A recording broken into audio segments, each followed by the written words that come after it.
Hey guys, so today bringing you another video and welcome back to another Challenger Spectate. Today we are watching Sylas. Now the reason for watching Sylas is I don't know what's happened, and if someone has any, knowledge, please do throw it in the comments down below. But in my last few days being in Master on my main account, Sylas is just taking over again, both in mid and jungle. He's in nearly every game. They get fed most games. So I thought what we would do is tune in to one of, a very good Sylas. This guy's literally like top 5 Challenger EU West right now, and just see what we think. So as for champions, he's against Zed, which is a very competitive top laner. So yeah, we should be able to hopefully see what it's all about. So obviously with Sylas being who he is, his ganks aren't terrible. It very much relies a lot about his E. So the E, which is a jump, and then the second part is the chain, and that's, I think, what is quite strong about him being a jungler, is most junglers have maybe that kind of initial, jump to go for an engage, but Sylas has 2.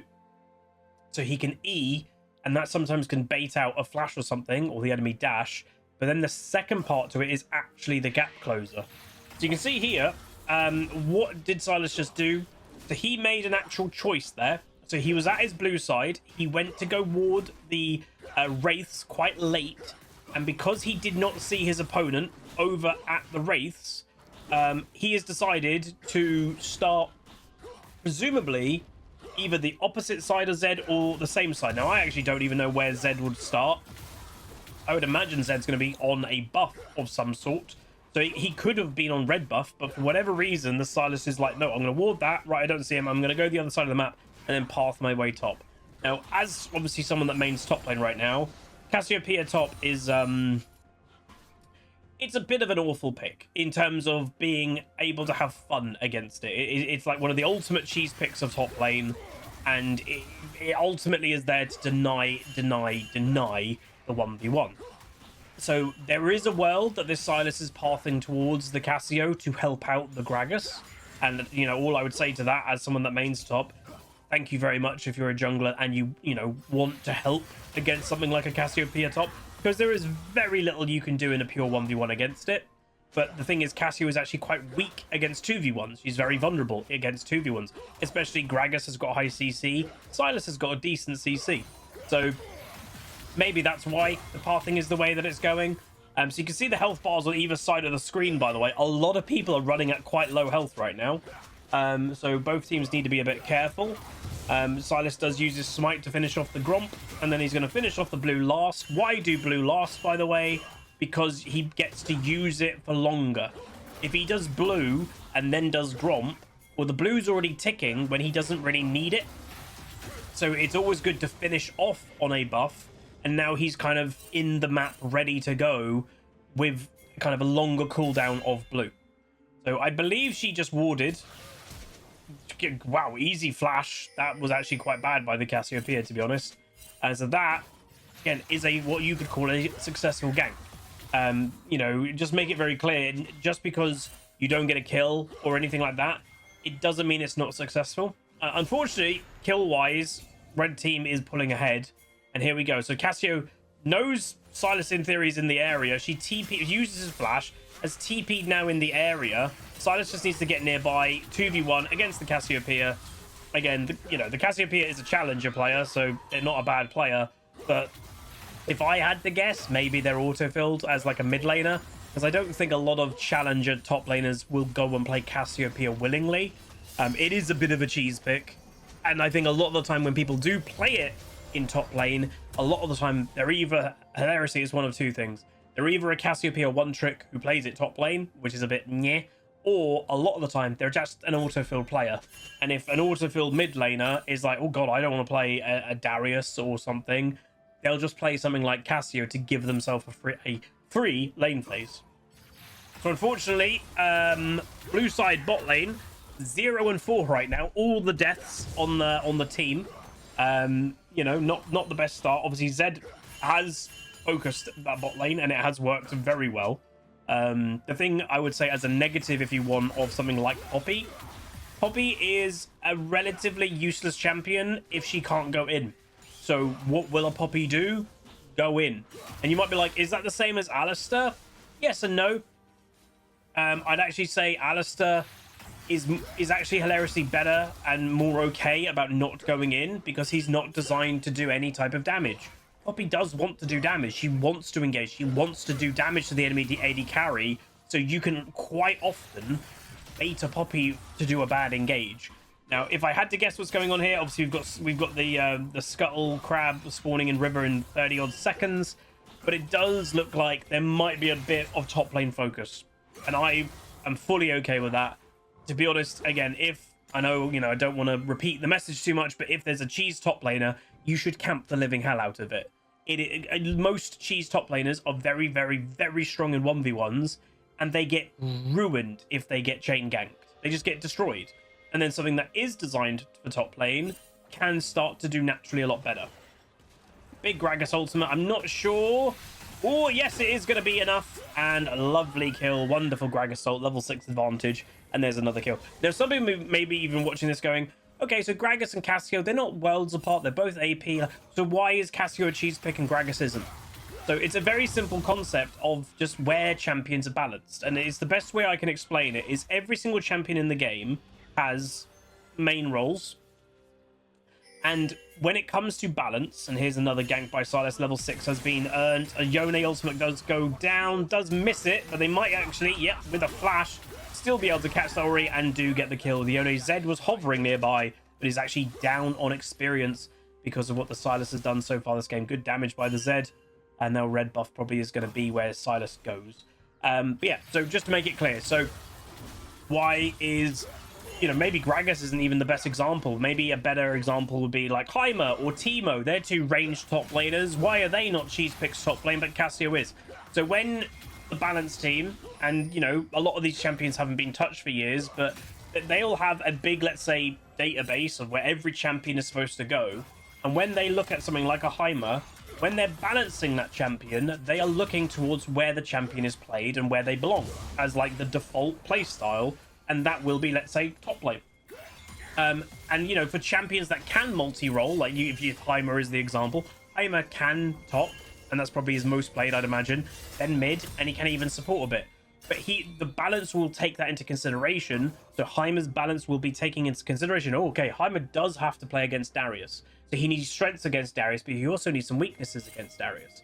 But something like a Cassiopeia is not a top laner, she isn't balanced at top, so her advantages and disadvantages are not in the world of top lane. So that's kind of what makes it a bit of more of a cheese pick. So obviously grubs are spawning. So if you're wondering like why is this happening, all this crazy fight, because these are spawned. It does seem that the enemy team might be on it, and the Sylas I might not be paying attention well here. Oh, they're not actually on it. Wow. So it's worth knowing. Some people may question, oh, he's still on Alistair ult. Yeah, so Alistair ult for Sylas is actually one of the strongest ultimates for him to have. There's like a bit of a tier list of ultimates for a Sylas. Malphite ultimate, you could argue, is the best, and Swain ultimate is amazing. Alistair ultimate is in like at least the top 5 for the basic premise of it gives him the damage reduction of whatever it is, if it's 50% or something, 55% reduced damage for 7 seconds. But then you're giving that to a champion that does the level of damage a Sylas does. It's very strong. It enables Sylas just to walk into the enemy team and go, you can't kill me. And that's obviously why, again, Sylas with Swain ultimate is very powerful. He becomes the demon chicken. He does all the draining of lifesteal and that. But then he still has his QW&E available, which is doing a lot of mobility and a lot of stealing, lifesteal with the W. And then obviously Malphite ultimate is obviously... just an amazing engage tool that gives Sylas the amazing engage damage, and then his follow-up extra QWE just gets a kill on anything. Again, statistically, I think Riot said it a little while ago. I think it was hilariously, and he's used Alistair ult there, by the way, because it's going to run out, so you may as well use it. I think it was when Riot August, I think he's on a sabbatical, by the way, so he's not actively a designer or doing anything within League at the moment. But when he was doing a bit and he was streaming a bit, he had a few YouTube shorts, and one nice... Oh, can we get there? Yes, we can. Does dodge. Somehow that actually didn't even hit the Gragas. Very nice kill. Killing spree Gragas.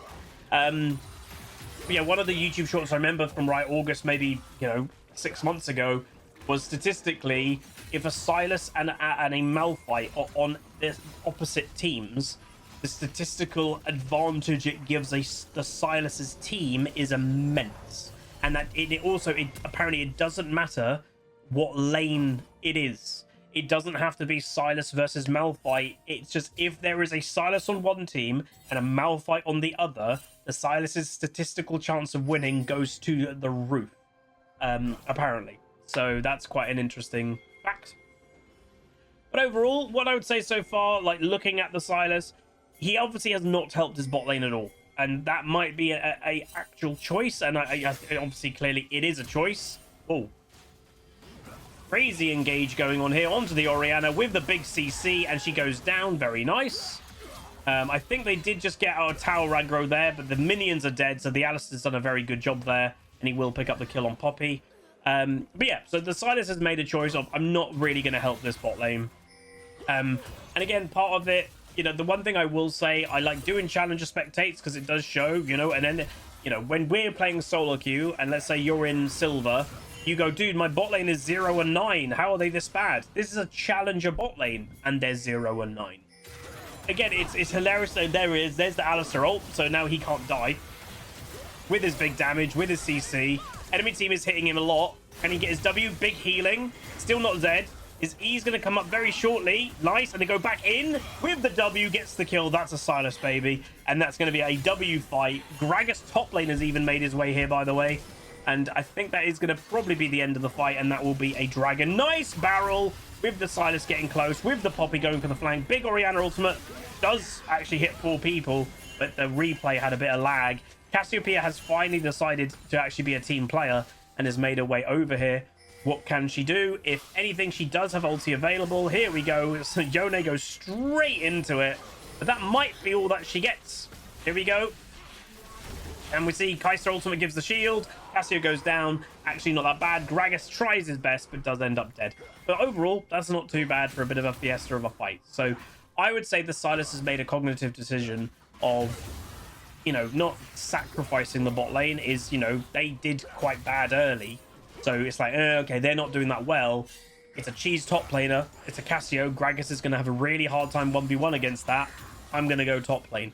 And it can be as simple as that. What I was about to say as well, the one thing I would say, I like doing challenger spectates. However, and I have mentioned this point before, challenger, grandmaster and challenger are different. Especially challenger is very different than the solo queue that we play. Even me in master, it's very different. Why? There is hardly anybody in challenger. So the maximum amount of people that can be in challenger on a big league server is 300 players. So like a lot of servers nowadays don't even have 300 players in challenger, by the way. It is scaled depending how big your server is. The smaller servers, I think, only have 150 or 200 people in challenger. Obviously EU West has 300, which is the cap. When you only have 300 players, that is a lot of players that are going to be playing in your MMR bracket. So what happens is you get to know people and you learn each other. Zed does use flash, does get CC'd. Sylas using Zed ultimate against him, uses Zed ultimate to get back to him. Kai'Sa randomly top lane, and Zed does end up somewhere. There he does, and he does go down. Kai'Sa, by the way, on a rampage was 0-4. That's the benefit, I would say, of Kai'Sa, is she can always get back into a game of League. She's a very powerful champion. And that's also, by the way, that can go into the thought of Sylas of leaving that kind of bot lane, is going, it's a Kai'Sa, she can recover. And that is tower dead. And that might be feat of strength for blue team, potentially. Hilariously, we can't actually tell. I don't think so yet. Oh, no, it is. See that this boot at the bottom has slightly magical boots, gain an additional 10%. I think that is the upgraded version. So I think they have feat of strength now, but again, it's not completely clear. The replay doesn't tell you. Yeah, so going back to what I was saying, is challenger is slightly different because, let's say this player playing Sylas, he may know that Gragas. Like, they may have played in challenger. A lot of challenger players, by the way, have been in challenger for many years, because they are just naturally very good players. And this Gragas and this Sylas may both be challenger players. They may have played in challenger together for 5 odd years, And this Sylas may go, oh, every time that I'm in the game with this guy, we do quite well together. I know, I'll help him. I trust him. That genuinely can be a thing in Challenger, and it isn't really a thing elsewhere. It's one of the unique things about Challenger solo queue. And again, it's where, like, when we've done very occasional replays of professional League of Legends players, let's say Double Lift. Double Lift is just a solo queue streamer nowadays, but he'll have a very different experience than you and I, because he is Double Lift. Every single player in his game knows who he is, and they treat him differently. And they, you know, it kind of is a positive and a negative. A positive is junglers will probably help him a lot more because he's Double Lift. I want to gank for Double Lift. But on the same flip of the coin, will he have more junglers going bot lane because they want to camp Double Lift? Probably, yeah. So it's where, like, they will truly have a different experience. And that, by the way, is a big reason that they actually added streamer mode. It's a controversial thing that they've added. Quite a lot of people are a bit confused about it. You know, it's not, they shouldn't really call it streamer mode. They should call it anonymous mode or privacy mode, because you don't have to be a streamer to use it. You don't have to, like, link your account and then prove that you're streaming. Anybody can turn it on, and everyone should turn it on, because denying, you know, things from your enemy is very good. Nice dodge. Yeah, this Sylas is good. Cassio is very much struggling this game, which I will say I like to see. But this Sylas, you can tell mechanically, is very good. Dragon has been killed, which, by the way, is the first dragon of the game at nearly 17 minutes. They just haven't really bothered that much for it. They do get the charge. Shame, actually, that they didn't kill the tower in time, because obviously look at the health of Rift Herald's health obviously goes down when it charges, and the vast majority of the health, whoa, in the first charge. That was quite a misplay by the Yone. He has used, oh, very nice. That was a nice E to then use the Q to get back out. Lovely Poppy ultimate to get rid of the Alistair, and I think they will be able to make their way out. You can see here as well, a lot of jungle stealing is happening. Both junglers, obviously, at this point have completed their item, the smite item, but it's still a good thing to do. You are absolutely denying gold from your direct opponent. It's not a bad thing to do ever, if you can get away with it. Unfortunately, replays are still bugged. Normally, years ago, if you press the X button, it actually swapped from being this thing down here to being the gold view, so you would actually be able to see how much gold Sylas has in comparison to everyone else. They have never fixed it. Like, from what I can tell, unless someone, you know, can tell me, and this has been stolen too. But yeah, like they haven't fixed it. It's been gone for seemingly years. Orianna on the back foot, arguably overextended to try and get tower. Yone doing Yone things. Can they get the kill? I believe they probably still can. Oh, look at that movement speed. Doesn't even have to use flash. Gets Alistair flash as well. Yeah, the Sylas is very powerful. So as for his build, by the way, he does an obscene amount of damage just with one item, which is Rocket Belt. And Rocket Belt is good for him because it gives that little bit, it gives good damage, but you're also getting the extra little bit of mobility. And fundamentally, he's a melee champion, so more mobility is never a bad thing. He's going ham and cheese. Lovely dodge again. Oh, such good play. Bam. The E, so again, you'll see here what the Sylas prioritizes, by the way, quite a lot of the time. Lovely Q. Is the W is Sylas's strength. It's point and click. You can't dodge it. If he gets the W, like, he uses the E to get close, and then he won't go for the second E. What he'll do is he E's to get close to you, to close enough range to either then Rocket Belt to get closer, but then he'll W before he finishes the second E. Because then when he W's them, you're on top of the opponent, and then you use the E as a follow-up to CC. And it's basically, when you're right next to somebody, it's nearly unmissable at that point. If you're trying to use the second E from a long range, throwing the chains at somebody, it's harder to hit. So if you E and Rocket Belt to get close enough to then W, and then use the second E to CC them, it's such... Well, it's very annoying to play against because it's nearly impossible to get away from, especially a good Sylas. Obviously, Zhonya's, he has gone for a second item. The enemy team does have some strength, and it's also worth knowing they have a bunch of champions that Zhonya's is a huge counter to. Well, Z ultimate, the pop damage, you can Zhonya's it. Orianna ultimate, when she's doing a big ultimate ball, you can Zhonya's it. Even Xayah, when she's ulting and she's about to recall of her feathers that does billions of damage, you can Zhonya's it. Cassiopeia ult, you can even. So the enemy team, I'd say why he's prioritized Zhonya's so heavily this game, and because he might not normally, is it is actually quite a big counter to the enemy comp. Anakan has been killed. Let's see what's going to happen. Orianna is top lane. I would presume a form of tilt has happened to the Orianna, by the way. Because, yeah, she's not helping. Does manage to hit an ultimate there, the Cassio, but obviously not enough damage. And there we go. Very nice. 1 and 8 Cassiopeia. Should we look up the account of Cassio and just see if it's a, you know, if it's a autofill or is it a Cassio main? It'll be probably one of the two. Right, cross man. I don't actually know what their account is. Crossman. We don't have the hashtags. That's the problem.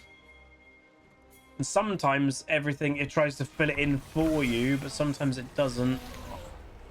Oh, I found them. All right, Crossman. They're currently 900 LP. Not quite in Challenger, but they'll be right near it. There's the Zhonyas to avoid. Continuing, what can the enemy team do? It's currently a 4v1. Level 15 Sylas using mobility to get away. Low cooldowns. Alistair's on his way. Does get CC. Sylas going to continue, though, running away. Getting to the Poppy, who's going to try and help him. Really is getting down Mr. President, even if it costs her life. Cassio nearly goes down. Poppy goes down. But honestly, when you're already 0-7 as Poppy, you want to deny the 609 a death. He's your jungler. He'll give a shutdown. So that's actually really good support play by the Poppy. So going on this person profile, lo and behold, they are a mid lane main. So exactly what we kind of predicted. That's why they're playing Cassiopeia top, is because they're auto-filled. They're an auto-filled mid lane mage player. Hello, Pink Ward. So they got auto-filled to top lane, and instead of having a top lane champion that they're probably good at, they're just playing a cheese mage pick top. That's not the way that I would do it. I think every league player should have a few pocket picks of every role. And again, that's what, you used to have to do that. Or is he going to go for it? No, a bit too late. But, years ago, you had to have some pocket picks of every role because a bit too much by the Mr. Sylas. That's 4 people on him. They do get the Z in the end, though. But yeah, a little bit too much there by the Sylas. But yeah, years ago when there wasn't, I'm going to pick mid, top every game, and I'm only going to play mid, I'm only going to play top. Especially if if you pick top lane, you're hardly ever going to get autofilled. If you pick a not very popular lane, autofill doesn't really exist for you. You can basically guarantee to always play 1 to 2, mainly one of your roles, if not 2 of your roles. Players aren't as, let's say, diverse in skill anymore. But I still think, and it's my opinion, but I still think a really good, decent league player should have pocket picks in every role. Now, some people may say, that is harder to do with, free time. And I would agree with you 100%. And that's why so many people are role mains, one tricks, or a very small champion pool, because the time factor of learning a lot of champions is definitely, it is a factor. However, we're in Challenger. These players practically only play a league and that's all they do. So Challenger players definitely should have champions in each role, because these are the players that literally in any free time they have, they only play league. To be Challenger, you basically have to have no life. So there isn't really an excuse for a Challenger league player to not have, a champion pool, a little champion pool in every single role. So Zed got caught, but there's not really any objective to take. I will say I am still confused about this type of item build. Like, so many people are very much prioritizing Horizon focus, and obviously mathematically it has to work if Challenger people are doing it. It just seems a bit weird to me. I don't know. I've never been able to click with it. But yeah, mathematically it must work because obviously it's very, very, very common. And, Challenger players will not do a build if it statistically or mathematically doesn't make sense. Because that is the thing in the end of the day. A lot of League of Legends is just numbers. A lot of it's just maths. And that's where, they got rid of a few things years ago because dodge, there used to be dodge in League of Legends and it was complete RNG. The last truly RNG statistic in League of Legends, you could argue, is crit. And crit up to a certain point. When you have 100% crit, well, that takes the RNG out of it because you're going to 100% crit 100% of the time. But if you've got 25% crit and you crit 3 times in a row, that is just complete luck. That's really the only pure luck thing left in League, is when it's crit before 100% crit. But anyway, Baron is being started. A little bit of a risk, I would say. This should be a definite big engage. Wonderful. Big Orianna ultimate just doesn't do any damage, and they do end up getting a bunch of kills. Sylas, obviously, with Alistar ultimate is just stupidly tanky. Cassiol does hit the Sylas. Nice Gragas ultimate. W by the Sylas with then the second E, and that is a wonderful ace. You see that Sylas was in quite a lot of the fight there. Was in an Orianna ultimate and all that. And because he has Alistar ult, he just doesn't take damage. So I think Sylas is definitely going to take over the meta at the moment. You know, there was evidence of it in my games a couple days ago. So I would say if you right now are looking for a high impact pick that can both mid lane and jungle, consider Sylas. He's not easy to play, but he's also not very hard to play. He's kind of a middle ground in terms of skill champion. He is satisfying to play, and the only downside, if you will, of Sylas is majority of the champion strength has to be caught up in his passive QWE. Why? Because there are some games of Sylas that you may have no good ultimate to steal on the enemy team. But the thing with it is, majority of games, there is at least one good ultimate. And maybe you have to focus that a little bit, because it's like, I have to get that ultimate. Like this game, Alistar ultimate was the best ultimate for him to steal, so he prioritized that in mid to late game.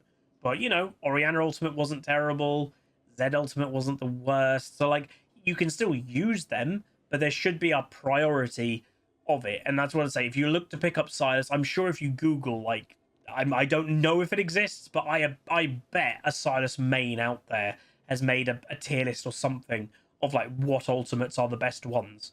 And you just learn kind of which ultimates are good. And for those that may wonder, by the way, oh, Zed ultimate is an AD ultimate. Zyra ultimate is an AD ultimate. What happens with those? They get converted to AP damage. They do AP damage if Sylas is using it. So they're always a benefit for him. But anyway, that's going to be it. Hopefully you guys enjoyed. If you did, do throw a like on it, throw a comment, throw a subscribe. And again, thank you very much for watching the content recently. I've been pretty happy with it. I mean, I feel in terms of the content and just general things at the moment, I'm actually quite on an uptick, which is really good. So anyway, have a lovely rest of your day, evening, night, whenever you're watching this. Like it if you can, comment if you can, subscribe if you're not, and do the hype button thing if that's available to you as well. But anyway, I'll see you guys next time. Peace. Welcome to the Rift, where the legends play. It's us and games bringing skill every day. From tips to tricks and play so fine. You'll learn the game and have a good time. Thanks for watching, you're the real MVP. Hit that like and sub, join the family tree. Like, comment, and subscribe.